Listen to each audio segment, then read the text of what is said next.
Welcome back to the Lanterne Rouge YouTube channel and to highlights of Stage 5 of the Volta Catalunya 2021. Esteban Chavez basking in the glory of his magnificent stage win yesterday. 193-kilometre stage from La Pobla de Segur to Manresa. A rolling course with over 2,500 metres climbing with not too much to offer the GC men, with the climbs only being 8Ks at 5.2% and the last climb 7.3Ks at 6.7%, cresting over 20Ks from the finish. But it would prove to be a big headache for INEOS with Adam Yates in the leader's jersey. Now, we didn't have live images for the early part of the stage where a lot of the chaos unfolded in this stage 5, and that chaos was related to the early break formation. Now I'm just going off the live feed on the Volta Catalunya website to fill in some of these gaps, but a group of 12 went up the road that wasn't too threatening, yet INEOS were keen to chase it down. They didn't want a group that large going up the road. And then when I was watching E3, I saw there was a break of 4 riders, Mohoric, Cavagna, Schelling and Arensman.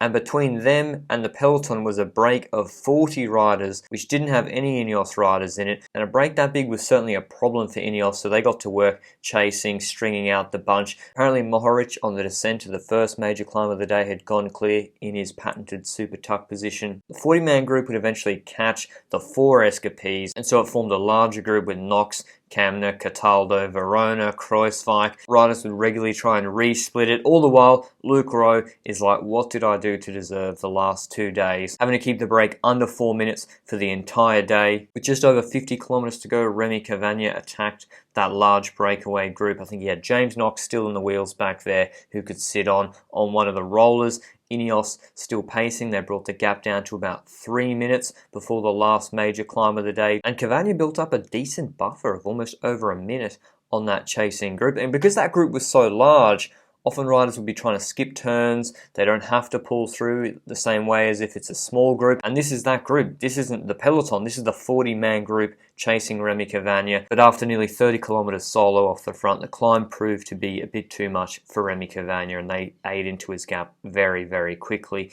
INEOS had the gap at about 2 minutes 30 at this point, with Richard Carapaz actually pacing on the climb, keeping Rowan Dennis behind, who'd be invaluable in the undulating descent into the finish. And with the gap to Cavagna now under 30 seconds and coming near to the crest of the climb, Biscara attacked for Euskaltel using the motorbike photographer as a bit of a draft. And it's a bit of a false summit, this climb, and it's cruel for Cavagna. Even when he went over where the KOM points were, they still had some more climbing to do on a bit of a ridge line before the descent proper, and that meant that attacks flew thick and fast. Verona attacking after Leonard Kamna's first move off the front, Stefan Kruijswijk for Jumbo-Visma marking him. That trio had a 5-second gap on this ridge line, but in the group behind there were teams with multiple riders in that group. Guerrero in Iran for Education First Nippo. Kamna tried this for a second time, looking Iran in the eye, but he was marked by Dan Martin on this short descent section. And one of the most threatening moves was Verona. Once again, he's looked in very good condition in this Catalunya. In stage 1, he was one of the architects of blowing up that race and dropping Sagan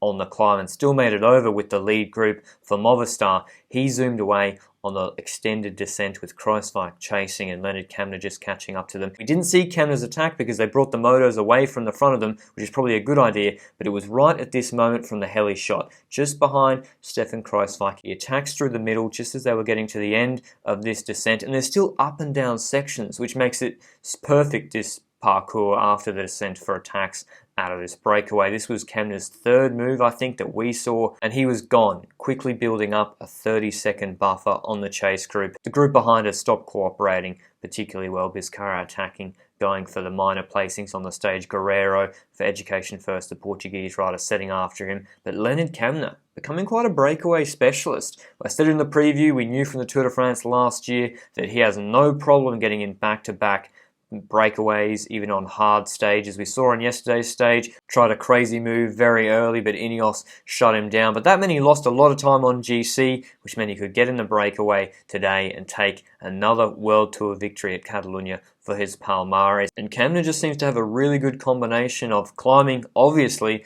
but also being able to attack multiple times from the break, descending and maintaining that gap on the flatter or low gradient sections with pretty strong time trialing. Saw a very similar move from him in the Tour de France Stage 16 when he attacked Richard Carapaz on one of the last climbs of the day and then TT'd away to the finish. The minor placings, Ruben Guerrero taking second, Vizcarra third, and Dion Smith winning his second bunch sprint for minor placings in 5 days. Here's the stage results. Leonard Kamna first. Probably should take the most combative rider for the whole of this year's Catalunya as well. Guerrero second, Vizcarra third, Dion Smith, Dan Martin, Mohoric, Knox, Volta, Uran, Kruijswijk. Despite all the chaos of the day and probably some headaches for INEOS, there weren't any changes to the GC standings. They kept that gap in check. Adam Yates still leading Port and Geraint Thomas by 45 and 49 seconds respectively. I've been having a lot of questions on the videos with people asking about Supertucks. Mohoric, shown here, used it obviously today to great effect. Jonas Rouge in stage 6 in Paris, the one Roglic won,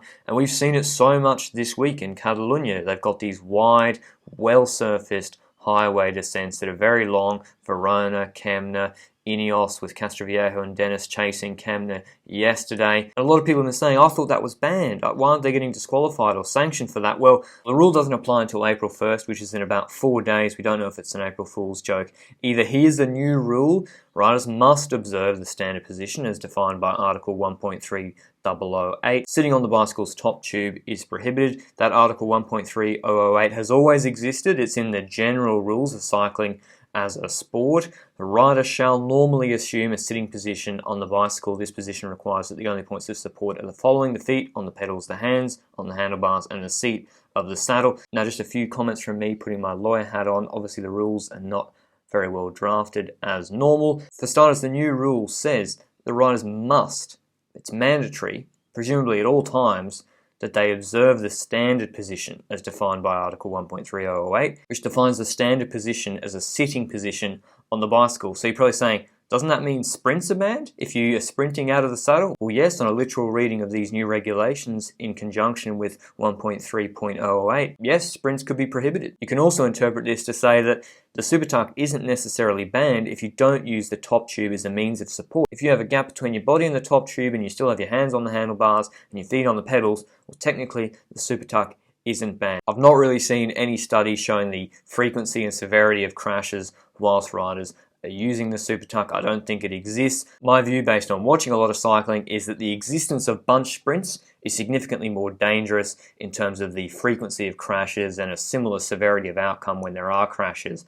as compared to riders using the Supertuck, where crashes seem to be very infrequent. The next stage being stage 6 from Tarragona to Mataro, another long stage, 193.5 kilometers, over 2,500 meters climbing. And you think Remy Cavagna, who's tried hard this week so far to no avail, especially coming second again in the TT, will be a big contender for this stage. He lost a lot of his time today on that longer climb. Climb in stage 5 is not so hard, so he's a big shout from a break, as well as Dion Smith for Bike Exchange, either from a break or from a sprint, because the sprinters field is not particularly deep here. But I hope you enjoyed this video. Like it down below if you did. Let me know what you think about the new Supertuck ban, or whether you think it's a ban at all. I'll see you with the highlights of stage 6 tomorrow. Ciao.